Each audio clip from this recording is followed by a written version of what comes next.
태아보험 가입할 때 사은품 많이 주는 곳만 찾고 계신 거 아니죠? 사실 보험의 진짜 가치는 아기가 아파서 병원에 갔을 때 나타나는 법이거든요. 그때 만약 전화 연락도 잘 안 된다면 정말 막막해지죠. 그래서 저는 오늘 설계안을 설명해드리기에 앞서 사후 관리의 중요성부터 말씀드리고 싶습니다. 주원이는 두 아이의 엄마이자 10년 넘는 경력의 전문가로서 제 고객님들의 보험금 청구는 끝까지 제가 책임지고 챙겨드립니다. 오늘 보여드릴 태아보험 필수 특약들도 제가 나중에 보상받을 때를 생각해서 정말 빈틈없이 구성한 것들이에요. 보장과 관리, 두 마리 토끼를 다 잡고 싶은 분들이라면 오늘 영상 끝까지 놓치지 마세요.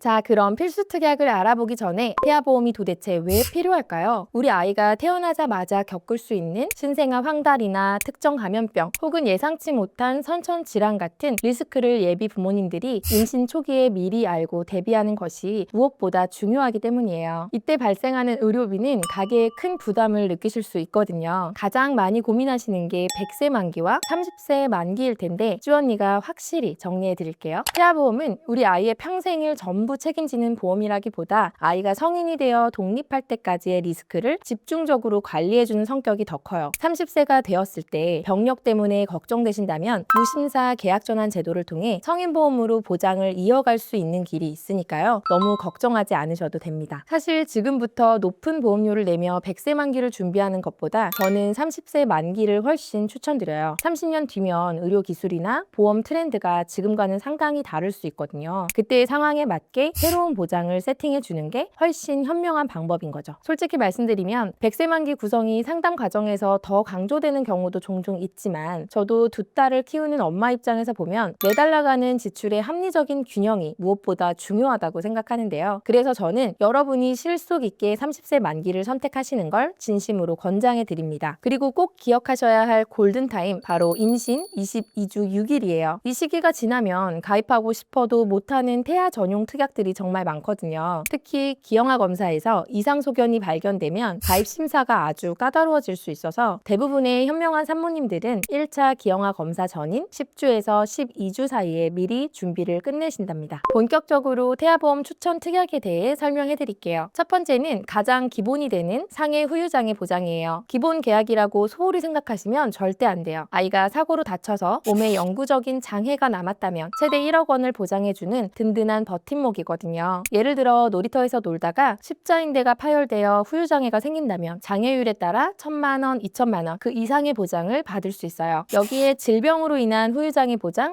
5,000만 원까지 추가하면 상해와 질병 모두 완벽하게 방어가 가능합니다. 그리고 우리 부모님들을 위한 안전장치인 보험료 납입 면제와 납입 지원 특약도 필수예요. 아이에게 혹시라도 암이나 뇌, 심장 관련 중대 질환이 생겼을 때 남은 기간의 보험료는 면제받고 보장은 만기까지 그대로 유지되는 기능이죠. 유사암의 경우 갑상선암, 제자리암, 경계성 종양, 기타 피부암 진단을 받았을 경우 남은 납입 기간에 보험료의 절반을 지원해주는 유사암 납입 지원 특약까지 꼭 챙기셔서 경제적 부담을 덜어내시길 바랄게요. 두 번째는 상해 관련 보장이에요. 아이를 키우다 보면 저의 경우도 마찬가지지만 잠시 한눈판 사이에 사고가 나는 경우가 생각보다 많았어요. 우리 아이들은 뼈가 아직 약해서 넘어졌을 때 골절 사고에 노출될 가능성을 배제할 수 없는데요. 그래서 일반 골절 50만 원, 치아파절 30만 원을 보장받을 수 있는 골절 진단비는 꼭 필요한 특약이에요. 화상사고도 마찬가지예요. 피부가 약한 아기들은 경미한 화상도 흉터가 생길 수 있어서 심재성 2도 이상 화상 시 100만 원, 더 심각한 경우 최대 3천만 원까지 보장받는 특약이 필수적이죠. 특히 엄마들이 가장 걱정하는 게 바로 흉터잖아요. 상해 흉터 성형수술비는 얼굴에 흉터가 남으면 1cm당 30만 원, 팔다리는 3cm 이상 시 1cm당 15만 원을 보장해줘요. 레이저 치료 같은 경우 실비에서 보장이 안 되는 경우도 있기 때문에 이 특약은 꼭 구성하시는 걸 추천드립니다. 상해 수술비 역시 든든한 그물망 역할을 합니다. 빙판길에 넘어져 팔이 부러져 철심 삽입술을 하거나 축구를 하다가 인대가 끊어져서 끊어진 인대를 잇는 수술을 했을 때 등등 우리가 다쳐서 수술을 받게 되는 대부분의 상해 사고를 아주 넓은 범주에서 보장해 주거든요. 상해 1호종 수술비는 수술 방법의 난이도에 따라서 1종부터 5종까지 등급 등급을 나누어 보험금을 차등 지급하는 방식이에요. 예를 들어 손가락이나 발가락 골절로 핀을 삽입하는 비교적 간단한 수술은 1종에 해당되어 20만 원, 큰 교통사고로 뇌출혈이 발생하거나 추락사고로 장기가 파열되어 큰 수술이 필요한 경우에는 5종에 해당되어 최대 1,000만 원까지 지급되는 특약입니다. 특히 우리 아이들은 활동하다 보면 피부가 찢어지는 사고를 겪을 수도 있는데 상상봉합술 특약을 챙기시면 얼굴이나 목처럼 흉터에 예민한 부위는 물론이고 그 외 부위까지 상처 길이에 따라 최소 5만 원에서 최대 150만 원까지 보장받을 수 있습니다. 상해 입원 일당은 질병 입원 일당과 비교시 보험료가 저렴한데요. 저희 아이들도 질병으로 입원했던 이력은 있지만 상해로 입원했던 이력은 많지 않았어요. 그래도 혹시 모를 상해 사고로 인한 입원 치료에 대해서 병실폭을 넓힐 수 있고 보험료 대비 넉넉한 보장을 받을 수 있기 때문에 상해 입원 일당 특약과 상해 입원 일당 종합병원, 상급 종합병원 1인실, 그리고 상해 입원 일당 종합병원, 상급 종합병원 2, 3인실 이 정도만 준비하시면 돼요. 세 번째는 암, 뇌, 심장 3대 진단비예요. 이건 정말 뚫리지 않는 방패처럼 빈틈없이 준비해야 해요. 핵심은 암 진단비 1억 원입니다. 앞에서 설명드린 것처럼 갑상선암, 기타 피부암, 경계성 종양, 제자리암 이렇게 유사암 진단 시 일반암 진단비 가입 한도에 20%인 2천만 원 보장이 되고요. 특히 어릴 때는 소아암에 대한 대비가 무엇보다 중요하고 소아암으로 인해 치료 기간이 길어져 부모님이 생업을 중단해야 하는 상황도 배제할 수 없는데요. 유사암 4가지를 제외한 모든 암을 보장받을 수 있는 일반암 1억 원에 백혈병이나 악성 림프종, 중추 신경계암 등 소아암을 보장받을 수 있는 특정암 3천만 원과 다발성 소아암 5천만 원을 함께 구성하시면 어린 시기에 발생할 수 있는 소아암에 대해 진단 시 최대 1억 8천만 원을 받을 수 있는 든든한 방패막을 만들 수 있습니다. 여기에 재진단암 진단비를 넣어서 첫 번째 암 진단 후 2년이 지난 시점에 암에 대한 치료가 끝나지 않았거나 또는 암이 재발하거나 전이가 되었을 경우 추가 2천만 원을 보장받으실 수 있고요. 전이암 진단비까지 넣어줌으로써 재발 또는 전이, 특히 호흡기나 소화기관에서 폐나 위 등으로 전이된 암 또는 기타 및 상세불명의 부위에서 뇌나 뼈 등으로 전이된 암까지 추가로 1,000만 원을 보장받을 수 있습니다. 뇌와 심장 질환도 정말 중요하죠. 신생아 뇌출혈부터 성인 뇌혈관 질환까지 뇌졸중 진단 담보와 뇌혈관 질환 진단 담보를 각각 2천만 원씩 구성하면 신생아 시기의 리스크까지 완벽하게 대비할 수 있습니다. 급성 심근경색증이나 협심증을 대비하여 허혈 심장질환 진단비와 함께 가와사키병 또는 류마티스열을 보장받을 수 있는 심장 관련 소아 특정 질병 진단 담보까지 챙겨두시면 아주 좋고요. 만약 심실 중격 결손 때문에 아이의 심장벽에 구멍이 너무 커서 가슴을 직접 열고 수술을 해야 하는 상황이 생긴다면 어린이 개용 심장 수술 담보에서 300만 원 보장이 돼요. 요즘 의학기술이 좋아져서 가슴을 열지 않고 카테터를 넣어 시술을 하는 경우도 있잖아요. 그럼 어린이 심장시술 담보를 통해 200만 원을 보장받을 수 있도록 준비하시는 게 좋습니다. 진단비로 병원비와 생활비에 도움이 될 수 있고 수술비와 시술비로 실제 치료비 부담을 한 번 더 덜어낼 수 있으니 심장 보장만큼은 이렇게 빈틈없이 준비하시는 걸 강력하게 추천드려요. 다음은 질병으로 인한 입원과 수술비 특약이에요. 아이들은 어린이집이나 유치원처럼 단체 생활을 시작했을 때 성인보다 약한 면역으로 입원할 일이 생길 수가 있죠. 그럼 우리는 4세대의 실손의 보장 공백을 메워주기 위해 질병 입원 일당을 든든하게 구성하는 게 중요한데요. 4세대의 실손보험에서는 상급병실에 입원했을 때 최대 10만 원 한도로만 보장받을 수 있어요. 이를 덜어주기 위해 입원 일당 특약들을 구성하셔서 하루 이상 입원하면 첫날부터 보험금을 받을 수 있어요. 입원 일당은 30일까지는 하루 총 6만 원이 보장되고 31일부터 180일까지는 5만 원을 보장받도록 든든하게 구성하시는 게 좋습니다. 종합병원이나 상급 종합병원은 입원비도 만만치가 않죠. 때문에 종합병원 1인실에 입원하면 하루 4만 원을 추가로 더 보장하고 상급 종합병원 1인실은 하루 20만 원을 추가로 더 보장받을 수 있도록 준비하시는 게 중요해요. 그리고 병실의 선택을 넓힐 수 있는 종합병원 2, 3인실 담보와 상급 종합병원 2, 3인실 담보도 가성비 있게 준비하시면 입원에 대해서 완벽한 방어막을 구축하실 수 있을 거예요. 질병 수술비는 보장 범위가 넓은 기본 수술비와 함께 수술 기법에 따라 보장하는 16종 수술비를 세트로 가져가시는 게 좋은데요. 예를 들어 우리 아이가 선천성 이루공이라고 해서 귓구멍에 염증을 일으켜 간단한 절제 수술을 받았다면 질병 수술비 40만 원에 질병 수술비 10만 원, 질병 1종 수술비 20만 원 이렇게 합산 70만 원. 태어날 때부터 심장에 구멍이 생겨 심실 중격결손으로 관열 수술을 하게 된다면 질병 수술비 40만 원, 질병 수술비 10만 원, 질병 5종 수술비 1,000만 원 원, 합산 1,050만 원을 받으실 수 있습니다. 그리고 질병 6종 수술비에서는 선천질환 수술, 예를 들어 설소대 수술이나 선천성 이루공 수술에 대해서 수술 회당 10만 원씩 받으실 수 있어요. 간단한 수술부터 난이도가 높은 수술까지 이렇게 다양한 질병 수술에 대해 폭넓게 구성을 하시는 게 좋습니다. 이 외에도 성인에게는 활용도가 떨어질 수 있지만 아이들에게는 발생 빈도가 있을 수 있는 특정 질병 수술들로 호흡기 관련 질병 수술비 50만 원, 장염 등을 포함하는 자녀 10대 질병 수술비 50만 원, 소아탈장 수술비 30만 원, 맹장이라고 알고 계시는 충수염 수술비 30만 원, 사시 수술비 30만 원을 구성하시면 질병 수술비와 질병 1,6종 수술비에도 해당 시 중복 지급이 가능하고요. 그리고 발병률이 높다고 볼 순 없지만 비교적 저렴한 보험료로 큰 수술을 대비할 수 있는 조혈모 세포 이식 수술이나 5대 장기 이식 수술, 각막 이식 수술까지 구성을 하시면 예상치 못한 사고에 대해 든든한 보장을 받으실 수 있습니다. 본 광고는 심의 기준을 준수하였으며 유효기간은 심의일로부터 1년입니다. 다섯 번째로 중증 질환과 단체 생활에 대한 위험 보장이에요. 당연히 우리 아이들은 특별히 아픈 곳 없이 건강하게 잘 자라겠지만 그래도 혹시 모를 만일의 상황까지 대비하는 게 부모의 역할이겠죠. 그래서 일단 발병하면 치명적일 수 있는 중증 질환에 대한 대비는 꼭 필요합니다. 중대한 재생불량성 빈혈 진단비, 중증 세균성 수막염 진단비, 그리고 출생 과정이나 신생아 시기에 발생할 수 있는 뇌 손상 등으로 인해서 운동 기능에 영구적인 장애가 남는 뇌성마비 진단비를 준비하시는 건 필요한 일이에요. 저희 아이들만 봐도 어린이집이나 유치원 같은 단체 생활을 시작하면서 전염될 수 있는 질병에 노출이 되곤 했는데요. 수족구 진단비, 로타바이러스 장염을 보장해주는 어린이 특정 감염병 진단비를 구성하시면 유용하게 활용하실 수 있고요. 수족구는 연간 1회 한도로 보장받을 수 있습니다. 제가 실제로 겪었던 일인데요. 모두가 잠든 한밤중에 우리 아이가 갑자기 고열이 나서 자지러지게 울 때였어요. 이럴 땐 당황해서 아기를 안고 응급실로 달려가 본 경험, 아이 키우는 집이라면 한 번쯤은 이런 일에 대한 대비가 필요한 상황이 생길 수 있거든요. 응급실은 일반 진료와 달리 응급의료관리료라는 게 붙어서 비용이 꽤 나올 수 있고 이럴 때 정말 든든한 효자특약이 바로 응급실 내원 진료비예요. 특히 아기들은 성인보다 면역력이 약해서 갑작스러운 고열이나 배탈 등으로 응급실을 찾게 될 가능성이 높은 편인데요. 실손 보험만으로는 부족할 수 있는 응급실 비용 부담을 이 특약이 실질적으로 메워줄 수 있습니다. 이번에는 생각하기도 싫은 이야기일 수 있지만 아이의 발달 과정에서 혹시 모를 장애가 발생할 수 있는 경우도 미리미리 대비하는 게 중요해요. 자폐나 지적장애 등을 보장하는 8대 장애 진단비도 마음의 불안을 내려놓을 수 있는 꼭 필요한 안전장치인데요. 시각, 청각, 언어, 지체, 지적, 자폐성, 정신뇌병변 장애로 진단 및 장애 판정을 받을 경우 300만 원을 지급하고 만약 장애의 정도가 심한 장애로 판정될 경우에는 추가로 100만 원을 더 보장받으실 수 있는데요. 실질적인 도움은 물론이고 마음의 불안함도 내려놓을 수 있는 꼭 필요한 부분이라고 생각합니다. 벌써 6번째네요. 태아보험에서 가장 중요한 부분이고 태아보험의 핵심이 되는 부분이니까 조금 힘드셔도 집중해주세요. 혹시라도 우리 아기가 예정일보다 조금 일찍 태어나거나 2.5kg 이하의 저체중아로 태어나서 인큐베이터를 이용하게 될 경우 대비할 수 있는 특약인데요. 저체중아 입원 일당은 3일째부터 최대 60일까지 하루당 5만 원을 보장받을 수 있고요. 출생 직후 신생아 황달이나 신생아 뇌출혈 또는 신생아 기형처럼 출생 전후기 질병으로 입원하게 됐을 때 신생아 질병 입원 일당은 최대 120일까지 하루당 1만 원을 보장받을 수 있습니다. 앞전에 말씀드렸던 질병 입원 일당과 중복으로 지급이 되고 보험료도 임신 기간에만 납입하면 되기 때문에 태아보험의 핵심이 되는 특약입니다. 제가 태아보험 상담을 할 때 유독 선천 이상 보장을 강조하는 이유가 있어요. 사실 부모님 입장에서는 설마 우리 아이가 하는 생각이 드는 게 당연하지만 제가 실제로 수많은 청구 과정들을 직접 관리하고 도와드리다 보면 선천 이상 사례들이 생각보다 많이 발생됩니다. 그래서 저는 이 부분만큼은 만약의 상황을 위해서 꼭 든든하게 챙겨두시라고 늘 당부드리고 있습니다. 그 핵심이 바로 선천 장애 출생 담보예요. 이 보장은 장애의 종류에 따라 크게 3가지로 나눠지는데요. 우선 사경이나 난원공, 심실, 중격 결손 등이 해당되는 1종 담보는 30만 원을 보장해줍니다. 그리고 장협착이나 다지증, 합지증, 그리고 구순 9개월 등이 해당되는 2종 담보는 200만 원, 팔다리가 제대로 형성되지 않는 사지의 감소결손이나 염색체 이상에 해당되는 클라인펠터 증후군, 다운 증후군 등이 포함되는 3종 담보는 2천만 원의 보장을 받을 수 있어요. 혹시라도 아이에게 질병이 있다면 재활 과정에서 정말 정말 큰 경제적 힘이 될 수 있는 금액이죠. 이 특약은 임신 기간에만 납입하게 되는데 출생 전에 내는 보험료가 조금 부담스럽게 느껴질 수 있어도 태아보험의 가장 핵심이 되는 보장 중 하나라는 점 꼭 기억하셔야 돼요. 여기에 심신 중격 결손이 해당되는 신경계, 순환계, 호흡기 등 주요 장기 선천 이상, 그리고 언청이라고 하여 입술이나 입천장이 갈라져 태어나는 구순 구개열, 손가락이나 발가락이 더 많거나 붙어서 태어나는 다지증, 합치증으로 수술을 했을 때 200만 원을 보장받는 특정 선천 이상 수술비와 요즘 예비 부모님들이 많이 걱정하시는 우리 아이 두상 교정 관련하여 선천 변형 두상 진단비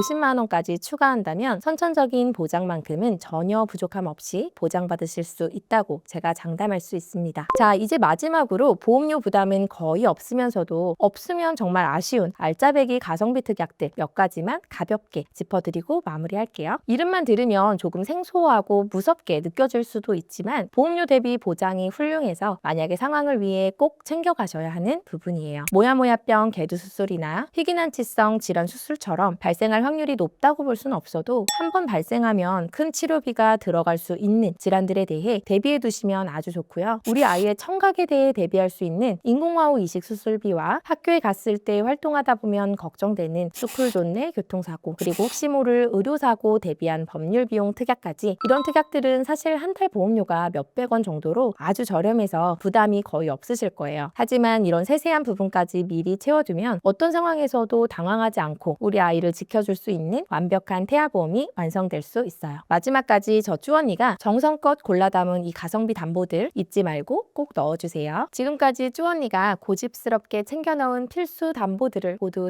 살펴보셨습니다. 제가 왜 이 담보들을 넣었는지 이제 좀 이해가 되시죠? 보험은 결국 보상받으려고 가입하는 거니까요. 저는 여러분이 보험금 때문에 속상할 일 없도록 든든한 조력자가 되어드릴 것을 다시 한번 약속드립니다. 그럼 이 완벽한 사후관리가 보장되는 설계안의 실제 보험료는 얼마일까요? 잠시 후 영상 끝에 쭈언니의 추천 플랜 띄워드릴 테니 꼭 확인해 보시고요. 아주 명확한 보험료를 확인하고 싶으시다면 더보기란 링크를 통해 맞춤 상담도 가능합니다. 부담 없이 연락 주세요. 쭈언니가 진솔하게 상담해 드릴게요. 시청해 주셔서 감사합니다.